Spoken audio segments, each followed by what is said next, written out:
Queria, antes de mais, agradecer a vossa presença, a presença da Escola Secundária da Amadora, a presença da Escola Secundária do Restelo e a presença da Escola Secundária Marquês de Pombal. É com muito gosto que vos recebemos aqui para falarmos desta data histórica que é uma das mais importantes do século XX português. Faz hoje precisamente 100 anos que se deu um golpe militar que viria a derrubar o regime da Primeira República.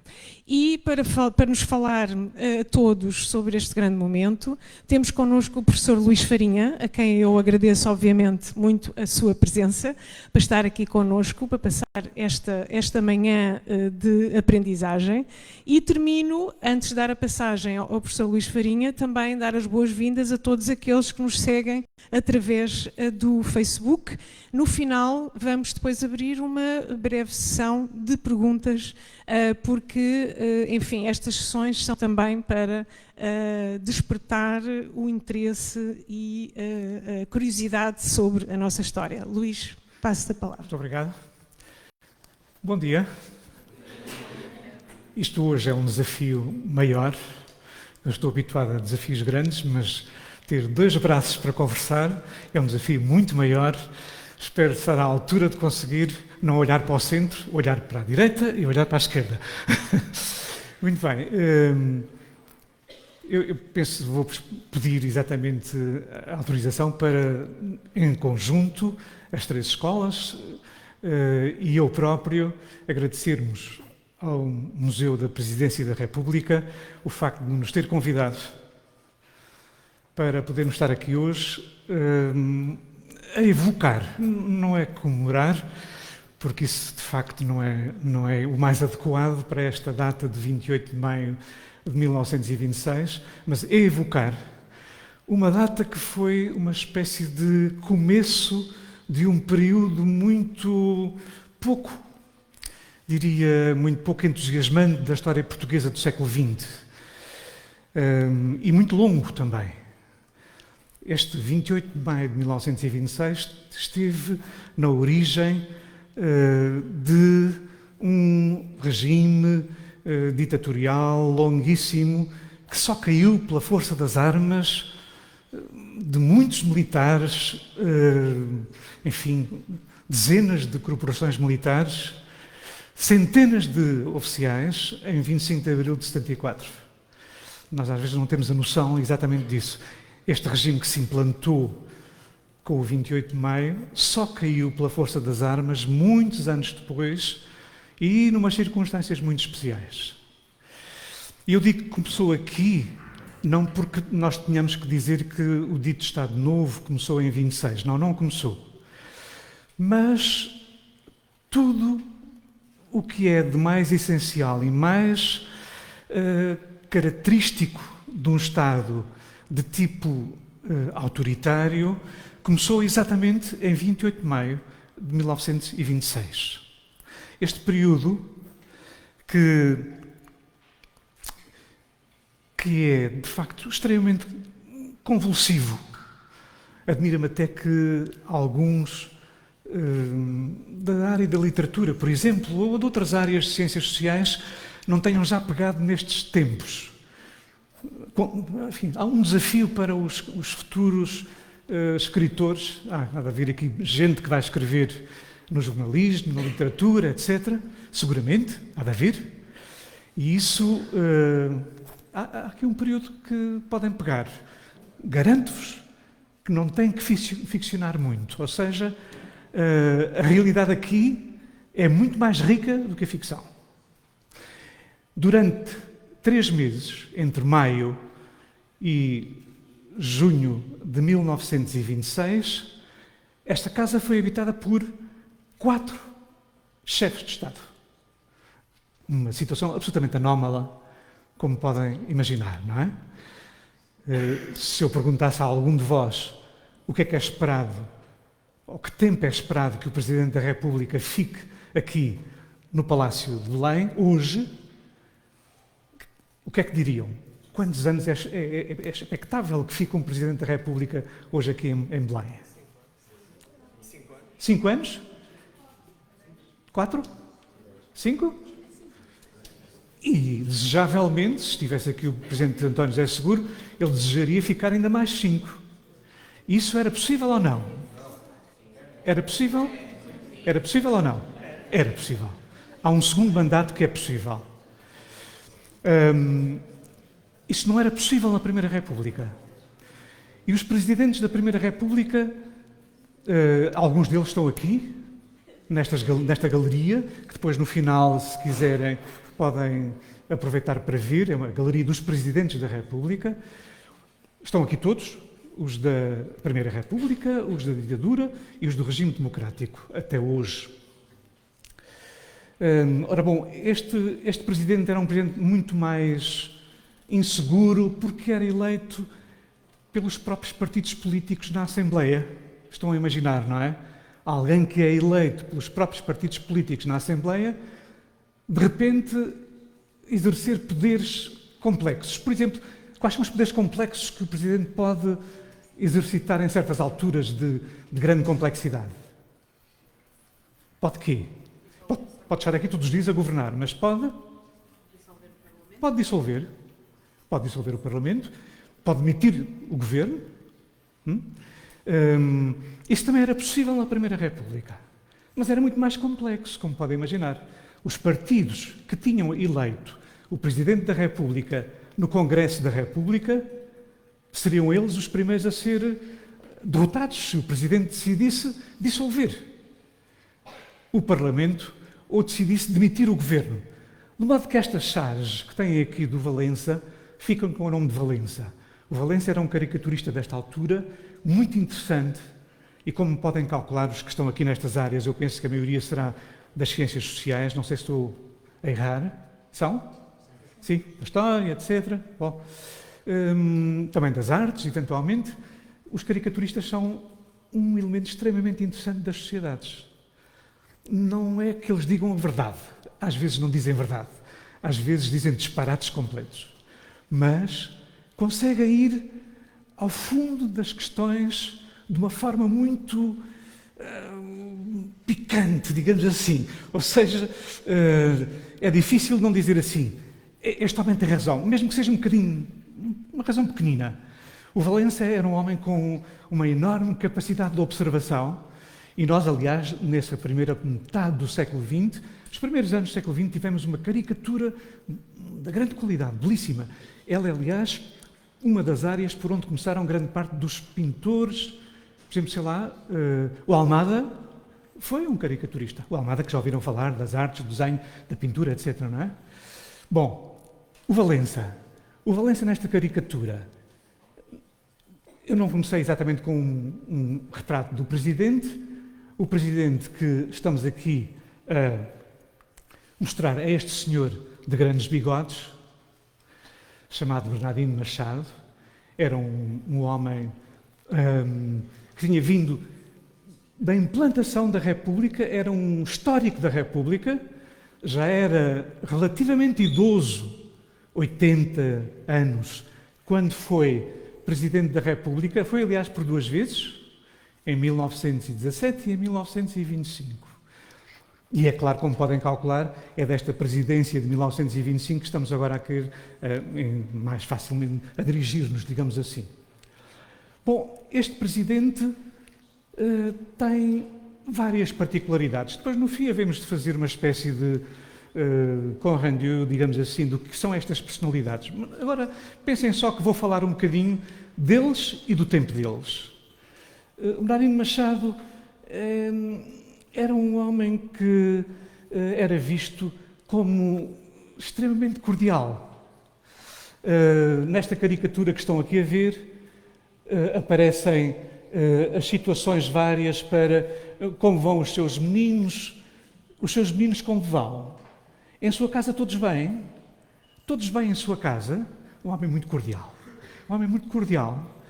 Mas se olharem para baixo, para o último quadradinho desta charge que aparece aqui no meio do slide, verão que o Valença não tem nenhum cuidado a tratar Bernardino Machado. Ou seja, da cordialidade passamos para quê? Se olharem para este quadradinho, como é que nós havíamos de caracterizar a atitude de Bernardino Machado neste quadradinho final, na vossa opinião? Cordialidade ou outra coisa? Estão de acordo que é outra coisa? Encontrar um termo é mais difícil. Posso propor um. Dirão se concordam ou não. Subserviência? Sim, subserviência. A quem? Ao homem que vem do norte, que vem do Porto, que vem de Braga, e que havemos de falar dele daqui a bocadinho. Valença não perdoa muito à cordialidade, às vezes subserviente será ou não. Veremos. Com o tempo veremos se isso é mesmo verdade ou não. Tenham atenção que estamos aqui a olhar para charges, para caricaturas, não propriamente para a verdade, porque essa às vezes está muito longe das caricaturas. Mas o Valença diz manteiga de paredes de coura. Manteiga, toda a gente sabe mais ou menos o que quer dizer do ponto de vista metafórico, não é? De paredes de coura, porque era o sítio de onde era este Bernardino Machado. Onde viveu durante muitos anos.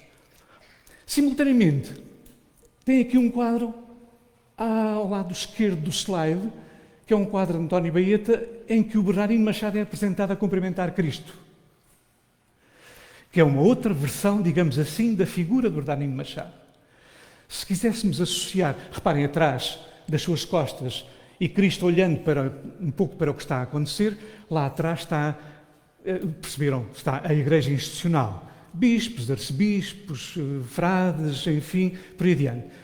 Digamos que é a Igreja que estas duas personalidades não apreciam muito. Está lá atrás das costas, não é propriamente uma coisa muito interessante. Agora reparem, qual é a imagem que se dá deste homem? Aqui neste caso do António Baeta. Não é a cordialidade? Será o quê? Uma outra ideia que podemos associar através, neste caso, da pintura. Posso propor. Idealismo? Estarão de acordo? Idealismo, as ideias puras. Não é a Igreja que perverteu as ideias do cristianismo, são as ideias puras do cristianismo. É apresentado como um idealista. Bernardino Machado, um idealista. Ora bom, é esta personalidade que eu tentei dar aqui em 2 ou 3 traços muito rápidos, que vai ser apanhado na primeira fase da convulsão. Voltamos às chaves. Este senhor que está aqui sentado na cadeira do poder era o primeiro-ministro da altura, chamava-se António Maria da Silva. A grande discussão da altura que fazia o Parlamento andar em saltos e em batuques e em bater os pés e bater as mãos era a regi dos tabacos. Ela devia ser privada ou devia ser pública? Não vou aqui entrar em pormenores sobre isso porque não temos tempo para isso. Mas o António Maria da Silva não conseguia convencer o Parlamento da regi, nem a regi se conseguia convencer de que a regi era a melhor solução. Regi, uns tabacos, digamos assim, organizados a partir do Estado. Bom, qual é a possibilidade que este senhor tem? Tem 2 possibilidades. Ou dissolve o Parlamento e demite o Governo, e aparece aqui a dissolução, no Hospital Político de Belém, uma enfermaria, neste caso, muito pouco eficaz, digamos assim, para soluções duradouras. Tem 2 soluções. Ou dissolve, ou então serra a direito. Estão a ver ali uma serra no bolso e diz por cima, o remédio é este. Serra-se a direito, manda-se cair, isto acaba assim. Bom, estamos, portanto, numa situação bem complexa nas vésperas de 28 de maio de 1926. E, portanto, com muitas dificuldades. Dissolução era difícil, já que o governo resultava de umas eleições que tinham sido feitas há poucos meses, em novembro de 1925. O próprio presidente tinha sido eleito nos finais de 1925, em dezembro. Estava tudo muito novo. Ou seja, estão a imaginar, já aconteceu aqui agora muitas vezes nos tempos mais próximos de nós. De repente nós temos um governo estável, temos um presidente estável, temos tudo a andar, mas de repente a política e a rua não se compadecem. E entram pelo palácio adentro e não estão de acordo com o que está a acontecer. De modo que Bernardino Machado, que estão aqui a ver com o tal bigodaço enorme, está paralisado, está completamente paralisado e incapaz de uma solução para esta situação complexa de 28 de maio de 1926. E é complexa porque exatamente há, pela parte de muitos partidos políticos, de muitos movimentos políticos, uma enorme contestação ao governo. Dizia-se o quê? Que o governo não tinha sido eleito de uma forma justa, correta, tinha pervertido as eleições. Era uma acusação que se fazia muito na altura. De facto, o voto não era universal, penso que alguns saberão isso. O voto não era universal, havia poucas pessoas que votavam e as eleições não eram nunca muito legitimadoras. Ou seja, ficava sempre muita dúvida sobre se aquele governo era legítimo ou não. Quando, de repente, se punham questões tão complexas como nacionalizar ou não nacionalizar os tabacos, as coisas entravam em grande polvorosa e a contestação foi imensa a partir de certa altura, de tal modo que, em 28 de maio de 1926, estas duas personalidades estão quase paralisadas. Esperaríamos o quê? Que perante exércitos na rua, movimentos militares, contestação, etc., estas pessoas que estão no poder, o Presidente era também chefe das Forças Armadas, chefe supremo das Forças Armadas, o Governo tinha um Ministro da Guerra e um Ministro da Marinha. Era suposto que estas pessoas, tendo sido eleitos normalmente, não ficassem de braços cruzados à espera de serem apeados de Belém e de São Bento. Era esperado isso. Era esperado isso. Mas, na verdade, a situação é tão complexa que eles não conseguem reagir. E a reação que têm em relação às pessoas que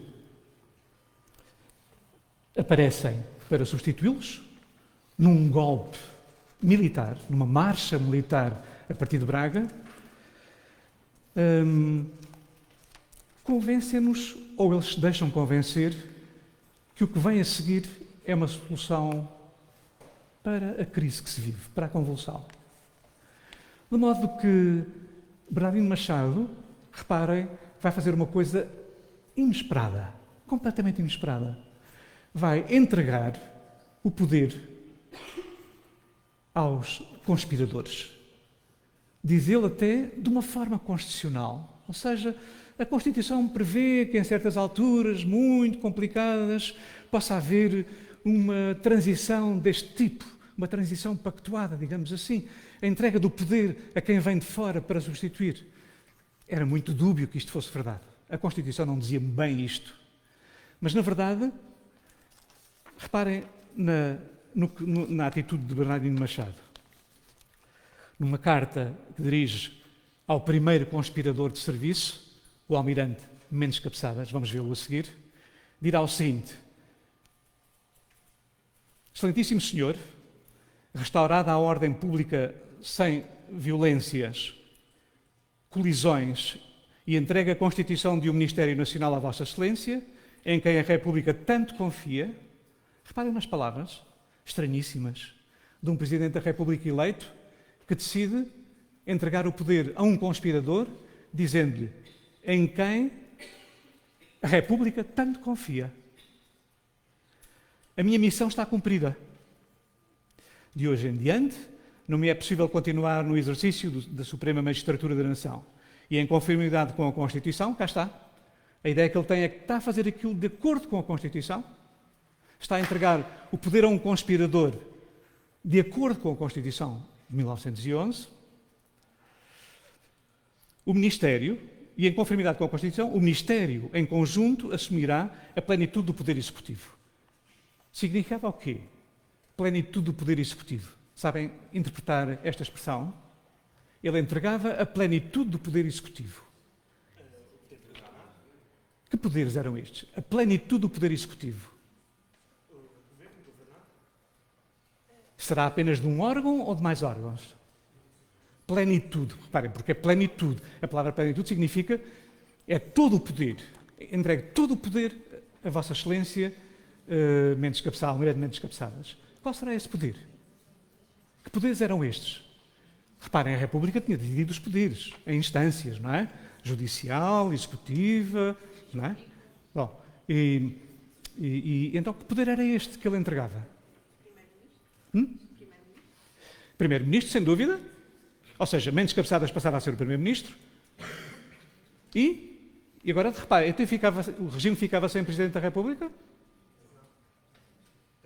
Também. Plenitude do poder executivo é entregue nas suas mãos Mendes Cabeçadas o poder de Presidente da República e de Primeiro-Ministro. Estão a ver o que é que isto significa para o futuro? Significa que o poder vai estar sempre muito concentrado no poder executivo, que neste caso é apenas uma pessoa, como estão aqui a ver.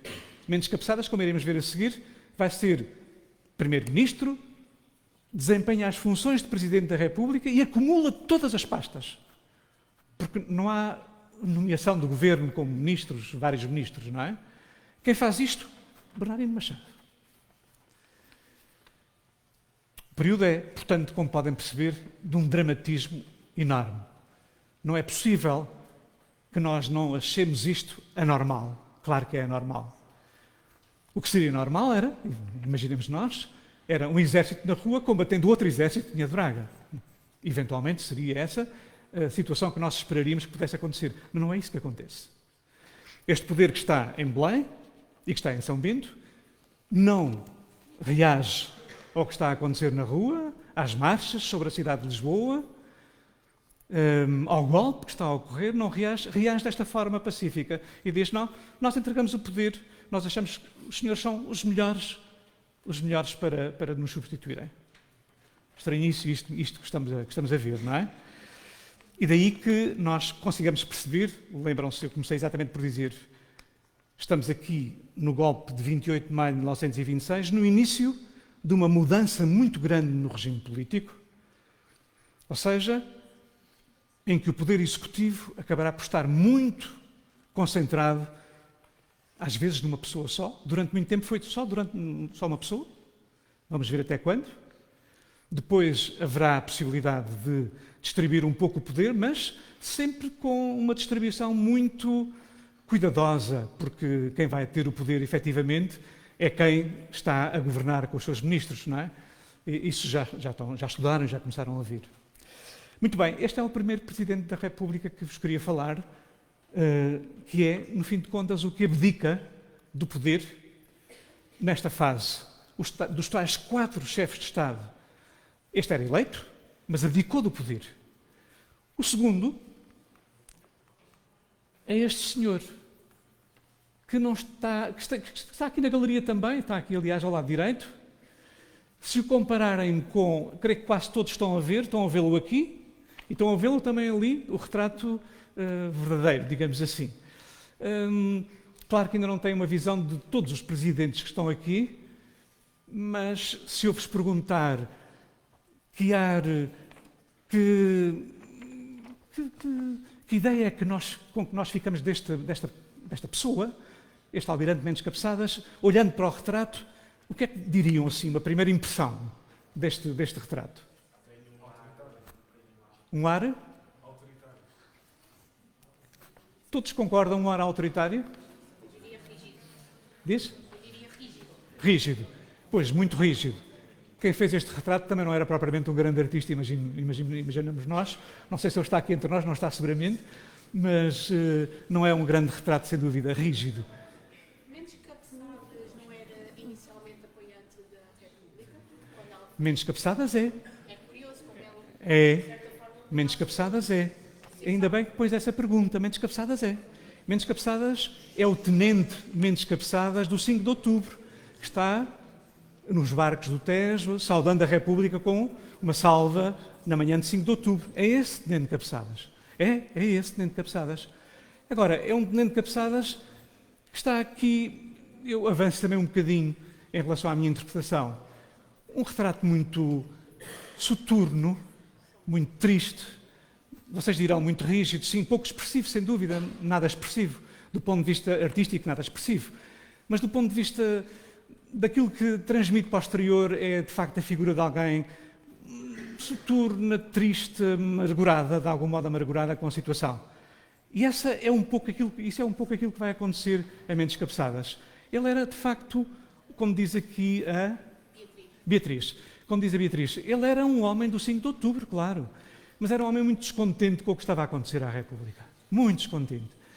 E tinha feito um golpe já em 19 de julho de 25, contra a República, contra o Governo. E tinha agora criado a possibilidade de haver um bloco que derrubava a República, e ele apresentava-se como o substituto, digamos assim, de Bernardino Machado, aquele presidente que nós vimos ali em cima. E porquê é que ele é tão bem recebido? Essa é uma boa pergunta. Isto para ilibarmos um bocadinho a responsabilidade de Bernardino Machado. Convém também ilibarmos, porque era um homem muito sério, como iremos ver no fim. Mas vale a pena perceber porque é que Bernardino Machado entrega o poder assim, de uma meijada, a Mentes Cabeçadas. Porque é a Mentes Cabeçadas que recebe o poder. Não é o único general do levantamento militar, há outros, que falaremos a seguir, mas ele é o que recebe o poder. Porquê? Porque justamente era um homem de 5 de outubro. Tinha ficado muito entusiasmado com tudo o que tinha acontecido e depois a seguir à guerra, nos anos 20, etc., muito desiludido. E vai, inclusive, com outros criar um partido político para poder substituir, digamos assim, os partidos daquela altura que estavam no poder.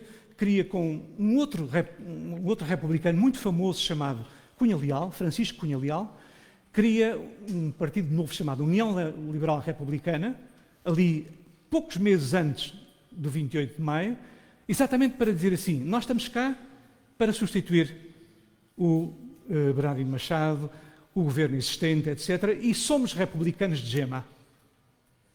Ou seja, nós apenas queremos reformar a República. Imagina o que é que eles pensavam.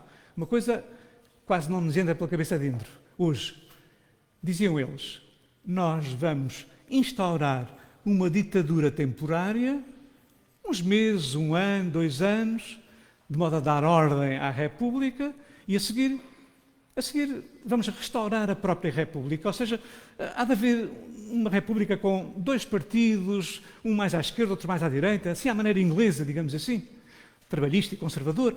Nós devemos conseguir criar uma República dessas, com pessoas competentes e, portanto, é isso o nosso objetivo. É esse o nosso objetivo. Mentes Cabeçadas recebe exatamente o poder. Só que ele não está sozinho. O golpe é feito também por outros, podemos dizer republicanos, mas republicanos de origens já diferentes, com ideias diferentes sobre a República, com ideias diferentes sobre a governação. Falarei disso exatamente a seguir, quando apresentar o terceiro inquilino desta casa nos tais 3 meses. E é por isso que Mentes Cabeçadas não consegue levar por diante o seu projeto, que era um projeto democrático, republicano, de restauração democrática do regime, a tal ditadura temporária, para restabelecer a ordem e repor a República. Era isso a ideia que ficou na cabeça deste Mentes Cabeçadas, e que ele propunha como programa político, mas para fazer isto ele teve que se unir a muito mais fações descontentes. Teve que criar um bloco. E esse bloco, infelizmente, ele não vai conseguir dominar.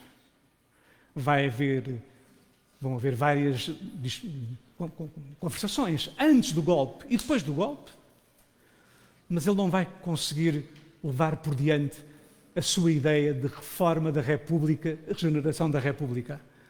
E poucos dias depois, mais um presidente que era apeado. Ele próprio, para infelicidade sua, é obrigado a assinar a sua própria demissão.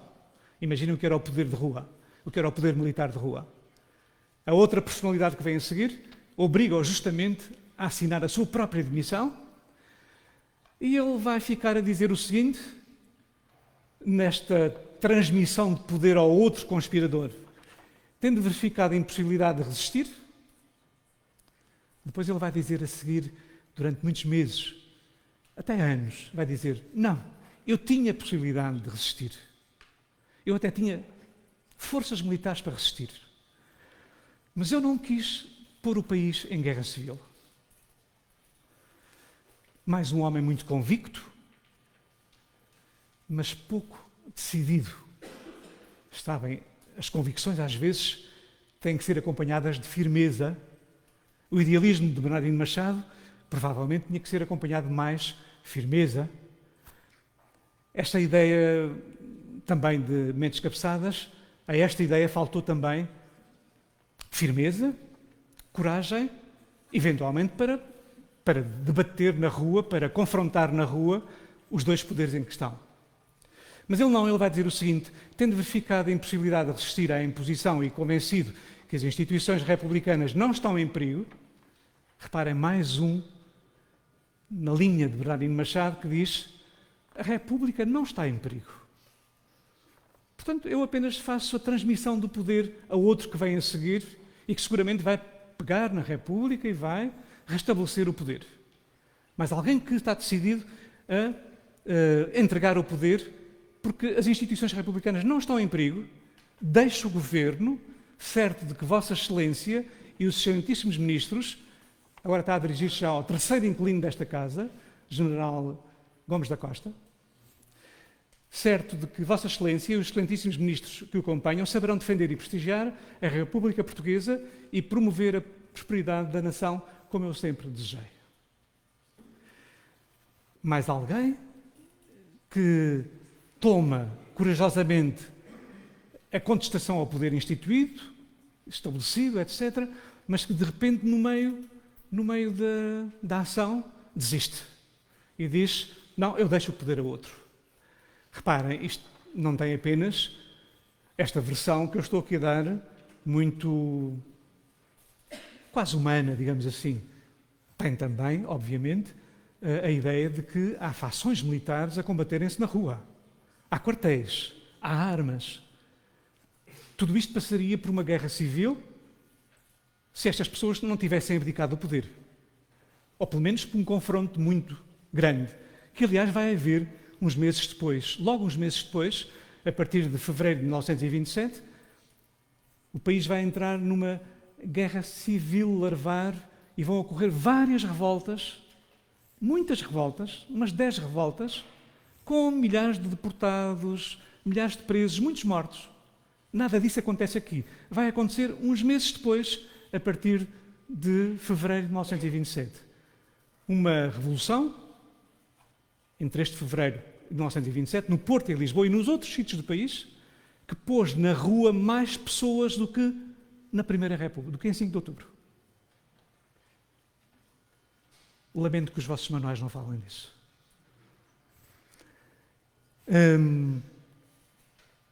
Porque também falam apenas de umas coisas muito genéricas, claro, sobre os acontecimentos. Não podemos esperar muito mais disso, não é? Dos manuais. Mas bom, cá está. O segundo inquilino de Belém é um homem que abdica em nome da paz. E que diz, vou passar o poder a outra pessoa. E a outra pessoa é esta, General Gomes da Costa. Quem é? Uma pessoa completamente diferente dos anteriores, quer de Bernardino, quer de Mentes Cabeçadas.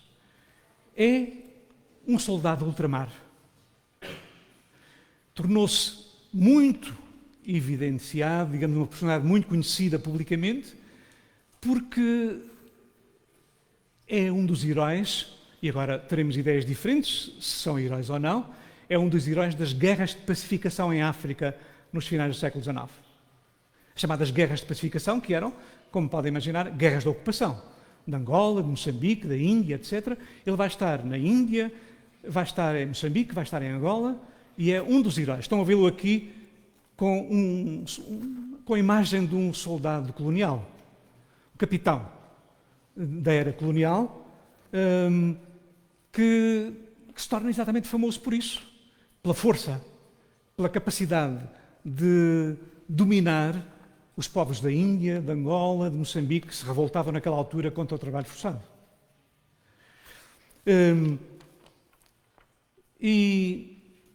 Portanto, esta terceira personalidade tem características completamente diferentes. É a força militar, não sei se deve acrescentar a força bruta, se quiserem, mas é um pouco isso que acontece. É a força bruta militar que impõe aos dois anteriores uma outra solução. E repare as palavras que são associadas à figura dele, de um outro homem que também foi herói das campanhas da África, Mouzinho de Albuquerque. Diz o seguinte, para elogiar Gomes da Costa. É uma medalha que é atribuída pela maneira como soube incutir respeito e submissão nos povos de Mossoril, Ampapa, Ampoense e Cabeceiras, no curto espaço de 5 meses, na execução e direção de diversas operações de pequena guerra, razias, etc. Toda a gente percebe o que sejam razias. Portanto, destruição dos aldeamentos revoltosos em Angola e Moçambique. Portanto, é esta personalidade. É uma outra personalidade, como podem ver. É um outro homem, é uma outra história. Não tem a ver com o Bernardino Machado das eleições, não tem a ver com o Mendes Cabeçadas do 5 de outubro, o Tenente Cabeçadas, muito querido pela maior parte dos republicanos. Não tem nada a ver com isso. Tem a ver com uma outra dominante da República que era, na altura começávamos a fazer, o Império Africano. A ocupação de Angola, Moçambique e, obviamente, com a resistência desses povos no norte de Angola e Moçambique e em todas as colónias. E é este homem que, obviamente, não vai aceitar de modo nenhum o programa de Mendes Cabeçadas. Lembram-se, o programa de Mendes Cabeçadas era um programa democrático, podemos dizer. Ou seja, no sentido, temos que instituir uma ditadura temporária, regeneradora, mas a República dos Partidos vai regressar rapidamente quando isto tudo estiver mais calmo. Era a ideia de Mendes Cabeçadas. Aliás, era um homem da União Liberal Republicana, também já vos disse. Tinha andado a fazer comícios pelo Algarve, etc., antes do 28 de maio, a convencer que era necessário fazer um 28 de maio. Bom, esta pessoa é outra. Tem um programa completamente diferente. Não é que seja da sua autoria o programa, não é. O programa é da autoria de pensadores de um outro tempo e de uma outra forma de organizar o poder político, associados ao pensamento integralista.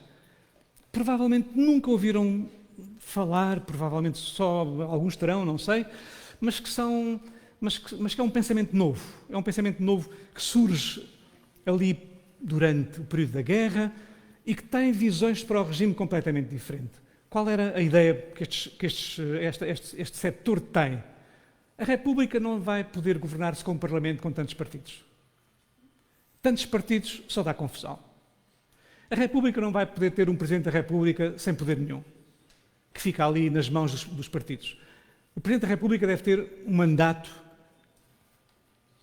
que lhe é dado pela nação toda, por voto universal, vai governar durante 7 anos e será o orientador do governo. Estão a ver um regime que até faz lembrar um bocadinho um outro que vocês conhecem, não é? Qual é? Um Presidente da República poderoso, que comanda o país e que até fala pelo governo todo.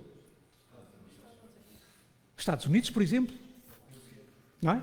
Hoje, os Estados Unidos é um bom exemplo de um regime presidencialista e até com uma certa perversão. Como se quase não existissem ministros ou secretários de Estado. E eles existem. Como se todas as notícias pudessem ser dadas só, e tudo fosse dirigido só pelo Presidente. Estão a ver? É essa ideia do presidencialismo que começa a ter defensores.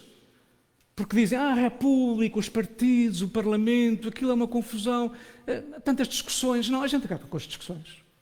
Manda ao Presidente, partidos poucos, se calhar até só um, e outras mudanças no regime, nomeadamente controlar um pouco as forças sindicais, que também eram muito poderosas durante a República e que provocavam grandes contestações, porque se vivia mal a seguir à guerra. Vivia-se com fome e com dificuldades. E, portanto, os sindicatos tinham tido uma força enorme ali a seguir à guerra. Ora bom, estas pessoas pensam exatamente que partidos políticos muitos, isso é confusão. Presidente sem poder, isso não pode ser. A liberdade de imprensa, toda a gente diz o que lhe apetece, isso, calma. E, portanto, é esta pessoa que vai surgir como terceiro candidato ao poder, a seguir aos dois anteriores. O que é que ele vai dizer no Manifesto à Nação? Empenhava a sua honra de soldado, e reparem, sempre o soldado aqui em primeiro lugar, não é o político, é o soldado, um soldado ultramar, ele podia dizer aqui, um soldado ultramar, na defesa de um governo forte. Já estão a reparar o que é que está a dizer? Governo forte, portanto não é um governo que está ali assim, com uma seringuinha à espera da dissolução e coisas do género, governo forte, que tenha por missão salvar a pátria, reparem, ele apresenta-se como um salvador, que concentre em si todos os poderes, Portanto, o que é que isso significa? O que é que fica de fora de todos os poderes? Quando ele está aqui a dizer concentre em si todos os poderes, o que é que fica de fora? Portanto, ele é Primeiro-Ministro, Presidente da República, o que é que fica de fora? O outro poder. Qual outro poder? Não. Político. Esse é mais judicial mesmo. Qual é o outro poder que escapa aqui? Concentra todos os poderes, um governo concentra todos os poderes, o que é que escapa? Parlamento, claro. Parlamento. Essa coisa dos partidos, das eleições, do Parlamento. Calma, nós vimos para outra coisa. Portanto, concentrem-se todos os poderes para, na hora própria, os restituir a uma verdadeira representação. Reparem, também se discute a representação, verdadeira representação. O que é que ele estava a querer aqui dizer? Como é que era a representação durante a República? Como é que era a representação?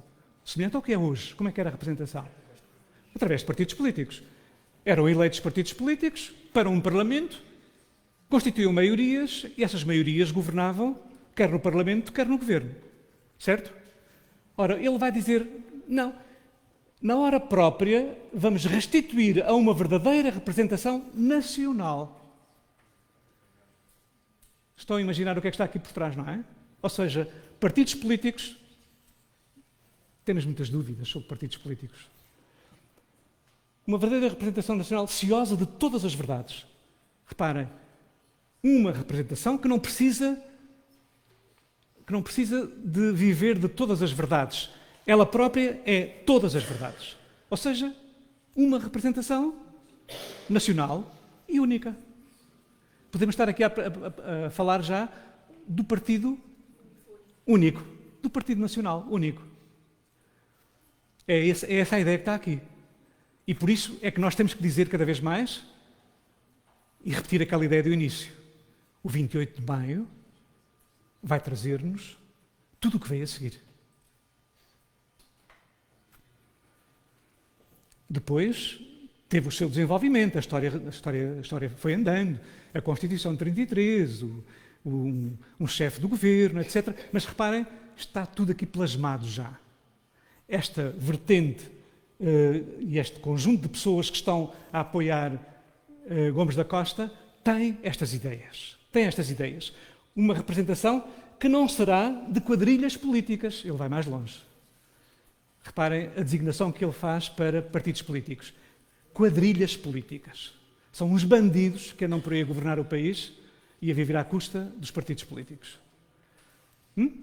Portanto, esta é a visão. E é por isso que a memória do 28 de maio pode surgir de maneiras muito diferentes. Não sei como é que ela vai surgir nestes dias. Mas estejam atentos, porque as memórias destes períodos são sempre muito exploradas politicamente. Muito exploradas. E reparem o que é que está aqui. Partidos políticos, quadrilhas políticas. Partido nacional. Poder todo do governo. Esta é a personalidade que vai vencer e que vai, exatamente, já vimos ali antes, que vai obrigar mentes cabeçadas a entregar o poder. Não é? E o Mendes Cabeçadas, quase que vale a pena dizer uma palavra a seguir, mas não é justa. A história não pode colocar-lhe essa palavra. A palavra é coitado. Não é coitado. É responsável, obviamente. Não é coitado, é responsável. É responsável pela situação em que se colocou. Ou seja, ele acha que pode ir para a rua, fazer um bloco com todas as direitas, todos os contestatários do regime, e depois a seguir diz, bom, mas afinal eu não tenho poder militar para continuar.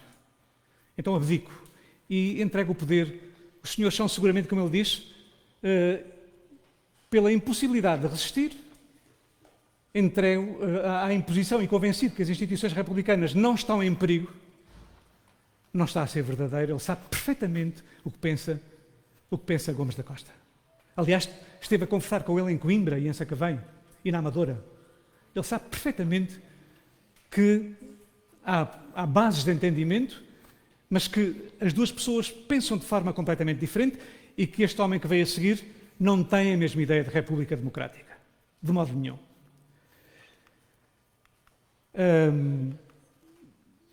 E agora, porquê é que de repente nos aparece o quarto inquilino? O quarto inquilino é um homem que vai durar muito tempo aqui nesta casa. Ele está, deixemos ver, ele está aqui, à minha frente. Tem aqui um retrato, este sim, já com qualidade, digamos assim, de retrato. Creio que concordam comigo. Um retrato de alguém colocado num cadeirão de poder. Oscar Carmona era um general que chegou a ter algum papel durante a República, como ministro, mas que exatamente do bloco de generais que estiveram na base deste levantamento do 28 de maio, era talvez o mais astuto. Neste sentido, alguém que sabe perfeitamente que a realidade é múltipla, que há muitas ideias diferentes e que não é pela imposição de uma das ideias, de repente e à força, que as coisas vão mudar. Ele tem a ideia de que é preciso fazer uma espécie de ponte entre todas as fações que estavam no 28 de maio a combater a República. E é por isso que o Oscar Carmona, um low profile, como eu digo aqui, muito conservador, é um general que vem, reparem, os generais têm também uma história neste país. Ele vem de uma família de militares do século XVII, na fronteira de Chaves. Portanto, é um militar com pergaminhos. É diferente. Um militar, Gomes da Costa, filho de um cabo de guerra, é diferente do militar Carmona, vindo de uma família de pergaminhos desde a Restauração. Ou seja, tinha sido uma família sempre de militares da Restauração, lá no Norte, e por aí adiante, e invasões francesas, e etc. E ele tinha resultado exatamente dessa espécie de, enfim, família de militares. Portanto, alguém com pergaminhos. Isso não é menos importante. Nas sociedades, estas histórias contam também. A história dos pergaminhos com que alguns se apresentam, ou então o soldado de ultramar que era Gomes da Costa à força. Não. Este é um homem astuto, que percebe perfeitamente que há muitas ideias diferentes e que o que é interessante é pôr esta gente toda a conversar e ver como é que isto se vai resolver. Não é que ele não fosse favorável às ideias de Gomes da Costa. Era. Mas sabe perfeitamente que não pode levar as coisas de uma forma bruta, como, agora desculpem o termo bruto, no sentido militar do termo, não é? Como pensava Gomes da Costa. Oscar Carmona vai ser um homem que pretende então abraçar uma solução que una todos os contestatários da República e vai conseguir. E é por essa razão que ele vai estar na presidência da República 25 anos. Vai estar desde 1926. Este é o quarto presidente naqueles 3 meses que os anunciei no início, não é? Vai estar aqui, em Belém, 25 anos, de 1926 até à morte, até 1951. Portanto, alguém que sabe durar. Alguém que sabe... E ele foi muitas vezes colocado à prova. Muitas vezes, mesmo muitas vezes colocado à prova, nomeadamente a seguir à Segunda Guerra Mundial. Mas consegue exatamente esta possibilidade de manter uma certa neutralidade acima da política direta. É ele que vai nomear Oliveira Salazar como Ministro das Finanças em 1928 e, a partir daí, temos esta visão para os tais 25 anos de Carmona e 38 de Salazar. Que é o quê? Um entendimento relativamente perfeito em que, não havendo partidos políticos, a União Nacional propiciava a eleição de Carmona, foi eleito e reeleito, foi primeiro publicitado em 1928, foi depois eleito em 35, depois em 42 e depois em 49, e já não foi mais tarde porque morreu em 51. Mas aí, em eleições, aquelas eleições que conhecem, mais ou menos farsantes, do regime, não é? Um campo político que vai trazer fundamentalmente competência técnica, mas nenhuma transigência, embora, já vos avisei, estas duas personalidades foram combatidas fortemente por opositores durante os anos de 27 a 40. Muito fortemente. Claro que a resposta é brutal. São milhares de deportados, são milhares de presos políticos. Só para terem uma ideia, entre 33 e 45, estes dois governantes são responsáveis por um tribunal militar especial que vai julgar cerca de 10 mil presos políticos. Portanto, estão a ver, não é uma situação fácil para eles. O regime mantém-se, mas mantém-se com intransigência, claro, com intransigência, com recurso à força e à repressão. Mas é assim que chega o quarto habitante deste palácio e um habitante que fica, portanto, muitíssimos anos. Gostava só de desfazer um bocadinho a ideia que vos posso ter deixado, e já estou a demorar, creio que, muito tempo, a ideia que vos posso ter deixado sobre aquelas duas primeiras personalidades, e que de algum modo é injusta. Contada daquela maneira que eu vos contei, teremos que pensar o seguinte: os homens agem de forma diferente conforme as circunstâncias. E esta é uma circunstância diferente. Estão a identificar aqui o presidente dos bigodes grandes? Está aqui no meio. Está em Valência. Estamos no ano de 1937. Está a decorrer a Guerra Civil de Espanha. E Bernardino Machado é dos primeiros a tomar uma atitude corajosa contra a intervenção do regime português a favor dos franquistas. Como sabem, Salazar vai apoiar os franquistas de uma forma unilateral. Ou vai permitir que esse apoio seja feito, quando, na verdade, em Espanha, também aqueles republicanos tinham sido eleitos. Não é? Portanto, o que é que Bernardino Machado vai dizer? Isso é uma injustiça. O governo português não tem nenhuma legitimidade para apoiar os franquistas espanhóis, os que provocam esta guerra civil em Espanha. Nós tomamos uma atitude clara de denúncia dessa situação. Ao mesmo tempo, Bernardino Machado vai unir toda a tal oposição que vos falei aqui, que tinha sido deportada, tinha fugido, estava no exílio, e vai criar uma Frente Popular Portuguesa no exílio em 1937. A primeira conjunção, reparem, muito interessante.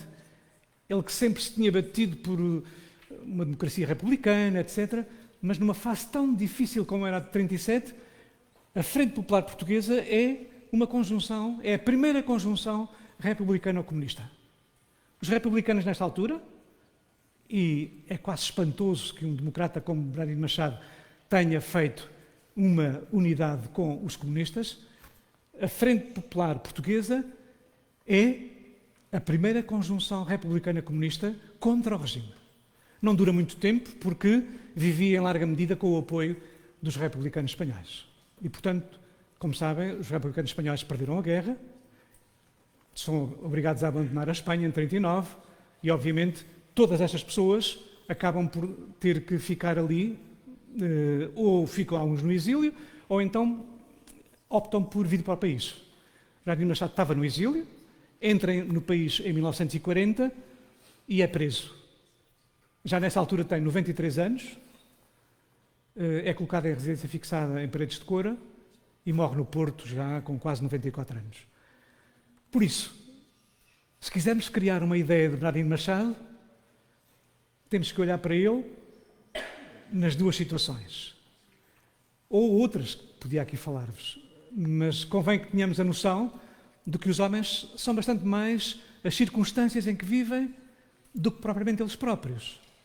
Quando Bernardino Machado entregou o poder a Mentes Cabeçadas, nós dissemos, abdicou, não reagiu, não combateu. Acredita em Mentes Cabeçadas. Na verdade, é um homem, é um democrata, vai propor exatamente uma situação nova para o país, com esta Frente Popular Portuguesa. Como sabem, as Frentes Populares tinham ganho o poder naquela altura, em França e em Espanha. Eram governos de unidade popular, que reuniam republicanos, socialistas, radicais, comunistas, etc. Portanto, é uma experiência, o que eles querem fazer aqui é exatamente uma experiência de unidade democrática, se quiserem, uma frente de unidade democrática contra o regime. Portanto, é justo que digamos também isto de Bernardino, para não ficarmos apenas com a noção do presidente que entregou o poder de qualquer maneira. Uma outra personalidade também vale a pena aqui falar, que é a personalidade de Mentes Cabeçadas. Ele está aqui ao centro. Já um bocado velhote, ele morre em 65 e esta fotografia é de uns anos antes. Bom, também ele, reparem, ele está aqui, não é? Com aquele ar muito triste, amargurado de ter cedido o poder, não ter outras possibilidades a Gomes da Costa, não é? Mas reparem, é um homem que vai ficar toda a vida na oposição. Vai ser preso em 47 numa revolta, na sequência dessa revolta de 47, chamada Abrilada.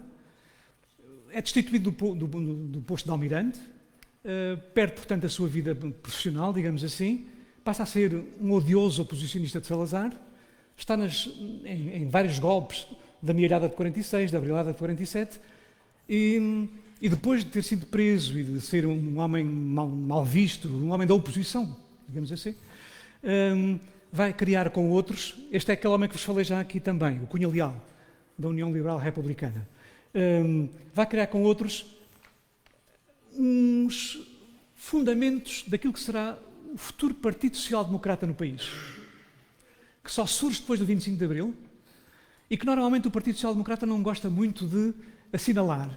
Não sei porquê, era útil que o fizesse. Estes são os primeiros sociais-democratas. Formam, nos anos 50, 60, a Ação Democrata-Social e o Diretório Democrata-Social. E têm uma atitude corajosa de combate, quer manifestando-se, quer escrevendo, quer... Muitos deles ainda são presos, são constantemente seguidos pela PIDE, etc. Portanto, pessoas com grandes dificuldades. Gostava, portanto, de vos deixar também uma outra imagem do Mentes Cabeçadas. O tal homem que ficou muito triste por não ter tido a coragem de combater em 1926, mas depois ficou na oposição corajosamente até ao final da vida, até 65 da morte. E aqui acaba já muito tarde. Mas, bom, ainda há um bocadinho, talvez, para podermos conversar. Sim. Obrigada. Muito obrigada. Vamos dar uma salva de palmas, acho que é necessário.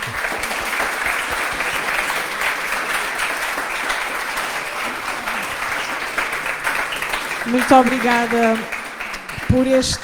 por esta verdadeira aula. Acho que, não sei se têm noção que foi um privilégio. Poderem ter uma visão tão completa de um período tão curto e tão complexo. E como o professor Luís Farinha disse, convém estar atento ao que se vai dizer hoje e por estes dias sobre esta data, porque é uma data, como o professor disse, facilmente manipulável, não é? Portanto, é importante. Vocês já são alunos do 12º ano, têm maturidade política, convém estar atentos. Eu ia agora abrir aqui uma fase de perguntas da vossa parte ao professor Luís Farinha, aqui deste lado. Quem tem pergunta? Eu vou passar o microfone. Podes-te levantar para todos vermos e identificas, está bem? Dizes o teu nome e a tua irmã. Então, ok. Eu sou o David, sou da Escola do Restelo, 12º J, e sendo que é historiador, eu gostava de lhe perguntar um pouco a sua opinião e pronto, se calhar também basear-se um pouco na parte factual, obviamente. Tendo em conta que a Primeira República trouxe inegavelmente um período extremamente complicado e pronto, com as suas coisas más, se o 28 de Maio, sendo que tem coisas boas e coisas más, obviamente, não trouxe uma coisa que foi necessária, que foi a estabilidade. E se do seu ponto de vista, como historiador e como uma pessoa que sabe, se calhar melhor do que nós, sobre esta situação, se esta estabilidade não foi necessária e se sem ela, onde é que Portugal poderia estar e onde é que Portugal poderia ter acabado por ficar? Muito obrigada. Responde já ou fazemos... Sim. Obrigado, David. Obrigado. Essa pergunta é justa, claro, é evidente.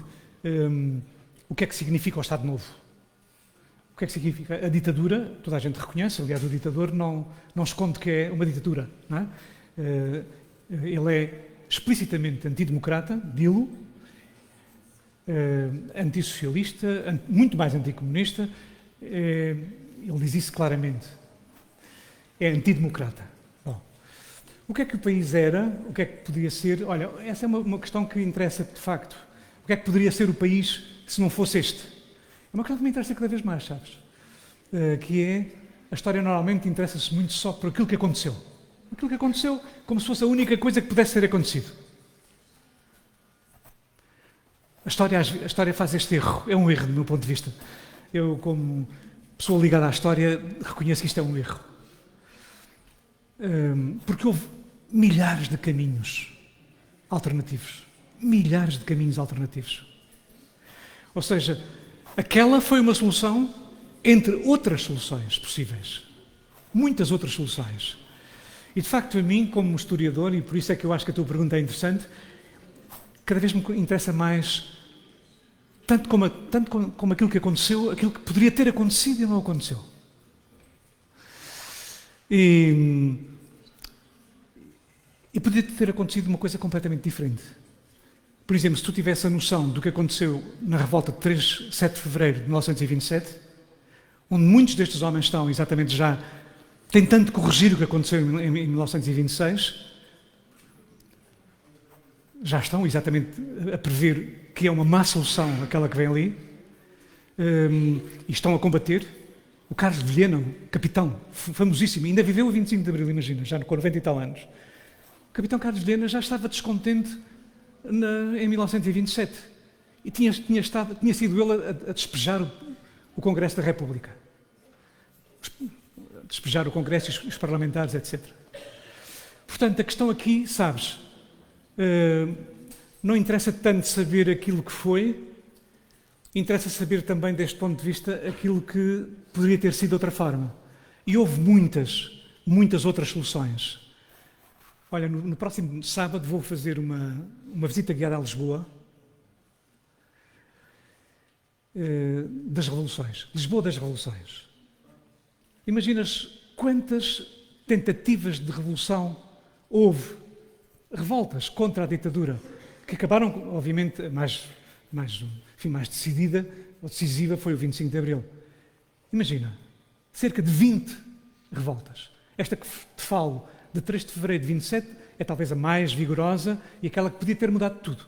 Eu até costumo dizer que o 28 de maio não foi tudo. Podia ter acontecido tudo ao contrário em fevereiro de 27. Não aconteceu. É assim na história. Em 27 estão a Marinha, a Aviação, a Artilharia, a Cavalaria, a combater no Porto e em Lisboa. Numa guerra civil impressionante, com centenas de mortos, feridos, etc, etc. Portanto, estás a ver, a história é o que é, sem dúvida, não se pode banir, Mas temos que ter a noção que, para apreciar a história, para valorizar a história, temos que perceber tudo o que podia ter sido e aquilo que foi também. Porque depois, na verdade, o 25 de Abril foi uma espécie de retoma da República. Com divisão de poderes, com a resolução dos problemas mais importantes do país, com a chegada ao poder de milhares de pessoas que nunca tinham chegado ao poder político. São milhares. Tu imaginas quantas milhares de pessoas estão a concorrer nas eleições locais neste país? Milhares. Milhares. E essas pessoas são todas do povo. É um poder também esse. O poder não é só do Presidente da República, não é só do Governo, é também o poder local, por exemplo. Estás a ver? Eu podia estar aqui agora a valorizar tudo o que foi conseguido, mas termino só para te dizer o seguinte. Há mudanças, há liberdades que são reais. Sabes quantas pessoas é que estavam a acabar o ensino secundário quando eu estava a fazer o ensino secundário? Não imaginas, para não? Na altura era o 7º ano de liceu.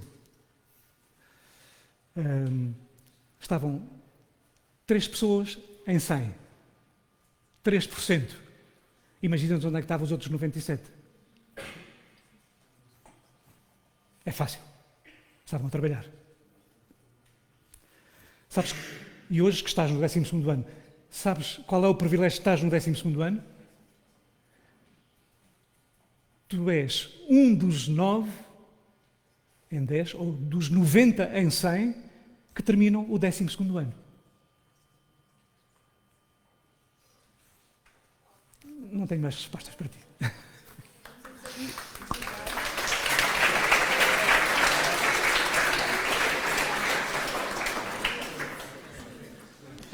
Ana Teresa, aqui à frente. Pode identificar-se e também da escola, está bem? Bom dia a todos, sou a Beatriz Luz, da Escola Secundária da Amadora, do 12º 11, e queria fazer uma pergunta ligada ao que o meu colega da Escola do Restelo, se não me engano, disse, e com 2 conceitos que foram aqui mencionados ao longo da sua belíssima apresentação. Esta é uma pergunta que para mim se liga tanto ao passado, com o 28 de maio, mas também com o presente atual, que é perante tempos de crise, como vivemos no 28 de maio e no tempo da Primeira República, como atualmente, que acho que é inegável e é factual que vivemos num período de crise, até que ponto não confundimos o conceito de ordem e estabilidade? Qual é a linha que pode dividir estes 2 conceitos? Obrigada.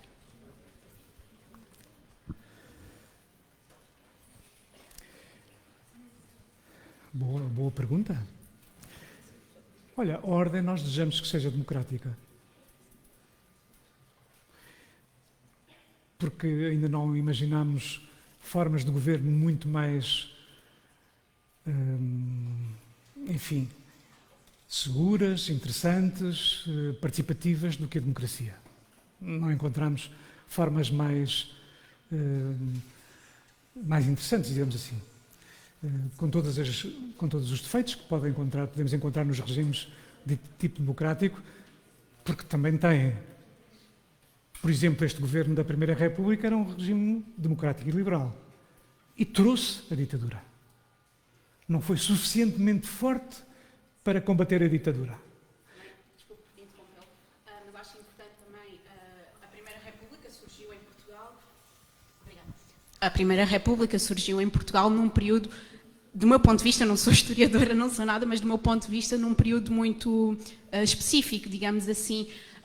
Éramos um país maioritariamente rural, um país maioritariamente analfabeto, e mesmo assim consegui instaurar-se uma república, o que não era num contexto europeu algo assim tão comum, pronto, não se calhar não é palavra certa, mas pronto. Então eu acho que também é interessante olharmos, quando olhamos para a instauração da ditadura, também olhar para a instauração da própria república e que surgiu num contexto talvez tão específico, pronto. Sim, os contextos são todos específicos. Mas ainda há outra questão anterior, que essa já é uma segunda questão que pões. A ordem desejamos que seja democrática e desejamos que a ordem democrática consiga manter a estabilidade suficiente para não perverter completamente a ordem democrática. Desejamos que seja assim. É evidente que a democracia é por si só e por natureza um regime com alguma instabilidade. Claro, é natural. Porque põe a conversar pessoas muito diferentes, com opiniões muito diferentes, interesses muito diferenciados das sociedades. As sociedades não são iguais. São sociedades com classes sociais. Isso é visível também e, portanto, com interesses sociais diferentes, com representações diferentes. É suposto que os partidos políticos representem todos os interesses da sociedade. E, portanto, no sítio onde estiverem, seja na Assembleia, seja na concertação social, seja onde for, é natural que o regime seja um regime de uma enorme efervescência de ideias, de combate e, portanto, alguma instabilidade. A instabilidade não significa de modo nenhum a perversão, digamos assim, das soluções sociais possíveis. Significa que estão em confronto forças muito diferentes e que em certos momentos conseguem encontrar entendimentos mínimos para prosseguir no regime democrático. O regime democrático permite que todos os grupos possam chegar a ser grupos maioritários, representações maioritárias. E desse ponto de vista, nós podemos imaginar uma sociedade portuguesa, por exemplo, temos dificuldade em imaginar hoje. Mas, por exemplo, em 75, em 74, 75, podíamos imaginar uma sociedade portuguesa com maiorias completamente diferentes daquelas que tínhamos. Isso esteve aberto. Não está aberto hoje de modo nenhum. O período é completamente diferente, mas nessa altura esteve aberta a possibilidade. As nossas primeiras eleições em 75 colocam em primeiro lugar o Partido Socialista, em segundo lugar o Partido Social Democrata, em terceiro lugar o Partido Comunista, enfim, por aí adiante. Isto era hoje quase impossível de imaginar. E, portanto, é só para dizermos que a democracia permite exatamente que várias ideias cheguem ao domínio do poder. E, desse ponto de vista, sim, é útil que nós mantenhamos essa ideia da utilidade, enfim, dos regimes democráticos, não é? E até para estarmos seguros de que não são pervertidos por soluções semelhantes a estas, não é? De pessoas que podem abdicar facilmente do poder e dizer, não, eu de facto já não tenho grande poder, eu passo ao próximo. Ah, não, eu já não passo, eu passo ao próximo. E o próximo já é outra coisa. Não é? Isso é uma lição que temos que tirar deste período de transição. As transições fazem-se muitas vezes assim, por cedências sucessivas. Eu vou cedendo, até chegarmos ao ponto que não queríamos. E desse ponto de vista, a democracia poderá correr esse risco se alguns dos democratas forem cedendo lugar, de uma forma fácil, digamos assim, a soluções antidemocráticas, por exemplo. A solução que surgiu a seguir à Primeira República foi antidemocrática e foi, de algum modo, cedida com uma certa facilidade pela parte do poder democrático. Já vimos isso aqui, não é? Depois, a segunda pergunta tinha a ver com... desculpa, repete. A minha pergunta era, basicamente, qual é a linha que divide, então, a ordem da estabilidade? Não, isso já respondi, isso Sim, acabei de exato, responder. Mas houve uma segunda pergunta que fizeste, que eu agora já não recordo qual é, mas Acho que era só. fizeste. Bom. Entretanto, não sei se aqui deste lado há mais alguma pergunta. Passo então aqui novamente. Bom dia, meu nome é Afonso Vosso, também sou da Escola Secundária da Amadora, da turma 12º 11, e a pergunta que eu queria fazer tinha mais a ver com a queda da Primeira República. Sendo um regime tão marcado por instabilidade, com tantos governos, com presidentes que não conseguiam cumprir os seus mandatos totalmente, na sua opinião, acha que houve um certo ponto em que uma virada mais para a ditadura, um golpe de Estado se tornou inevitável durante o regime da Primeira República? Isso foi o que eu tentei responder ali ao David. Não há inevitabilidades em história. História vivida, não há inevitabilidades.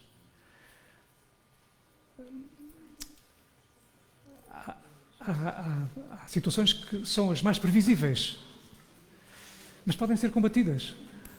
Nós demorámos 48 anos para combater uma solução que não era desejável para a maioria do povo português. Era desejável para alguma parte do povo português, mas não era para a maioria do povo português. Não era. Isso explica que, independentemente do que agora pensamos do que aconteceu a seguir ao 25 de Abril, ao regime democrático, isso leva a que nós pensemos que o regime foi apoiado de forma diferente, mas amplamente apoiado logo a seguir à Revolução. Portanto, as pessoas deram valor à liberdade, que foi o bem mais importante, e deram valor ao regime democrático instituído, que é outra das formas de nós podermos prosseguir a história e ter todas as pessoas a participar, digamos assim, aos vários níveis de poder. Aos vários níveis de poder. Há bocadinho dei o exemplo do poder local, mas há tantas outras instâncias de poder. O associativismo, que é outra das formas muito rica de participação dos cidadãos e que, por exemplo, durante o Estado Novo ou durante a ditadura, era preciso pedir autorizações especiais para fazer uma reunião. Bom, o direito de manifestação, o direito a estar associado, o direito a reunir. Esses bens são bens essenciais, são únicos, não estão em causa nunca. Poderá estar em causa a condução do domínio político, económico, social. Isso sim, poderá estar em causa, porque há soluções diferenciadas, obviamente. Sabes, a República foi extremamente corajosa porque pensou que conseguia fazer, digamos assim, aquilo que era quase impensável naquela altura. Como diz a tua colega, uma sociedade muito arcaica, com grandes problemas para resolver na altura, mesmo grandes problemas para resolver, particularmente a seguir à Primeira Guerra Mundial.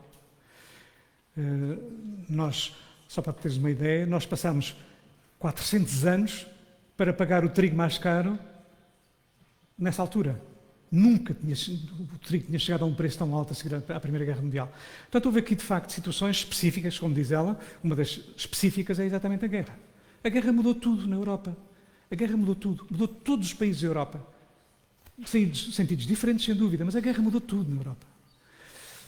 Agora, era inevitável que mudasse. Podia ter mudado de forma diferente. De facto, há, pela parte da República, alguma dificuldade, a seguir à guerra, fundamentalmente, em conduzir o país. Diria que são três áreas onde as coisas não correram bem. E que eram áreas, de algum modo, difíceis de levar por diante. Uma delas teve a ver com a modernização. Não só modernização social, mas também cultural, até espiritual, até religiosa. Havia a ideia de que as coisas precisavam de mudar. A lei da separação da Igreja do Estado, por exemplo, de 1911, é uma das leis mais corajosas da República. De tal modo é luminosa que o próprio Estado Novo, apesar de ter feito uma concordata nos anos 40, não altera de uma forma definitiva aquilo que foi a separação da Igreja do Estado. O espírito da separação da Igreja do Estado, que é uma conquista. Quer dizer, basta olhar para os Estados atuais onde a religião se confunde com a política para percebermos o que é que significa isso, não é? Portanto, é uma vitória muito grande. Agora, será que foi conduzida da maneira mais conveniente no tal país arcaico, muito religioso? Não foi. Basta nós olharmos para o que aconteceu em Fátima, a reação de Fátima, e não está aqui em causa nenhuma convicção. Os que têm fé, os que acreditam em Fátima, mas Fátima significou um período de grande crise religiosa, espiritual, moral, independentemente, eu estou a falar do ponto de vista sociológico, não estou a falar do ponto de vista da religião. Da religião é aquilo que cada um acha que deve ser, é a crença, é a fé. Do ponto de vista sociológico, é um período de crise absoluta, crise moral, espiritual, religiosa, etc. Isso explica-se um pouco porque, de facto, a condução da política da separação de Igreja e Estado não foi tão bem conduzida quanto isso. A República entrou por caminhos demasiado voluntaristas e, portanto, a reação são reações deste género, quase irracionais. Há erros que a República cometeu. Há outro erro. Olha, talvez a única coisa em que o Gomes da Costa tem razão, que é o de mandar soldados mal armados, sem nenhuma formação. Tinham saído da Rabiça do Arado para pegar nas armas para a frente de combate europeia.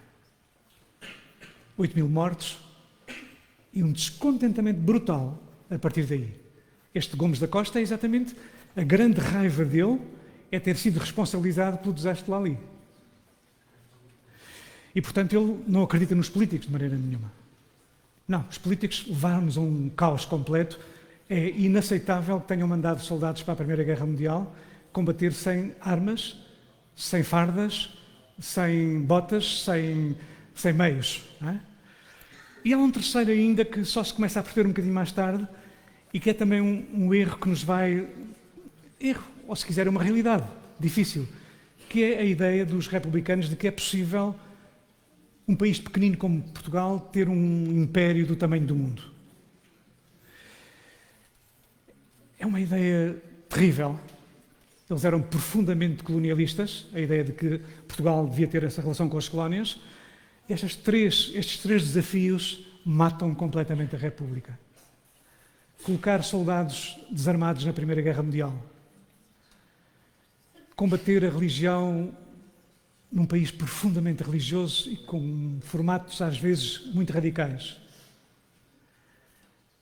Pensar que era possível governar colónias a 14 mil quilómetros de distância, muitas vezes maiores que Portugal, são erros que se pagam muito caro. Obrigada, Luís. Antes de terminarmos, vou passar ali a palavra ao meu colega que está a acompanhar a transmissão via Facebook, de onde há uma questão. Sim, professor, transmitir-lhe os agradecimentos que foram chegando em vários comentários das pessoas que assistiram online aqui à iniciativa e colocar-lhe a questão da Neira Alexandra, que lhe pergunta sugestões de livros que se debrucem diretamente sobre o 28 de Maio. Portanto, ela fala de haver muitos livros que falam sobre o período do Estado Novo e de Salazar, menciona um livro recente do historiador José Manuel Quintas, mas pergunta-lhe por mais sugestões de livros. Há muitos livros.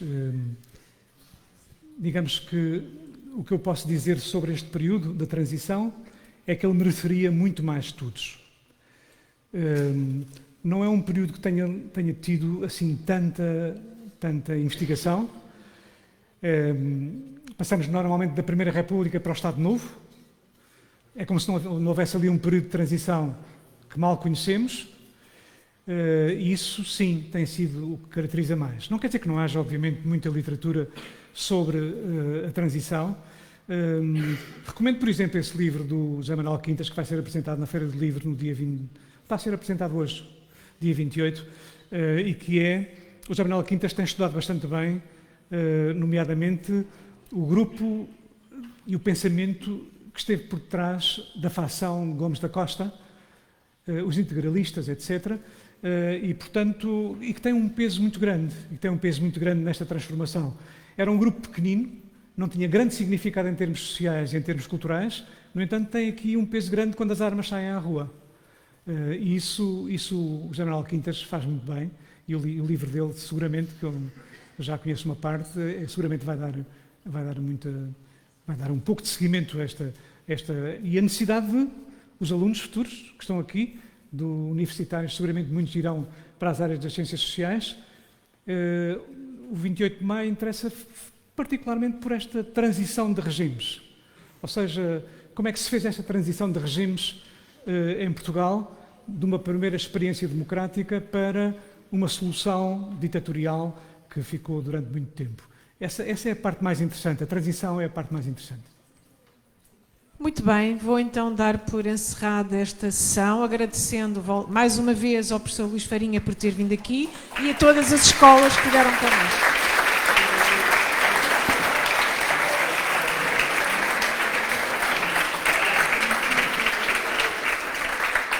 Agora, não sei, fica agora ao critério dos professores, não sei qual é a vossa gestão do tempo, mas estão convidados, obviamente, a visitar.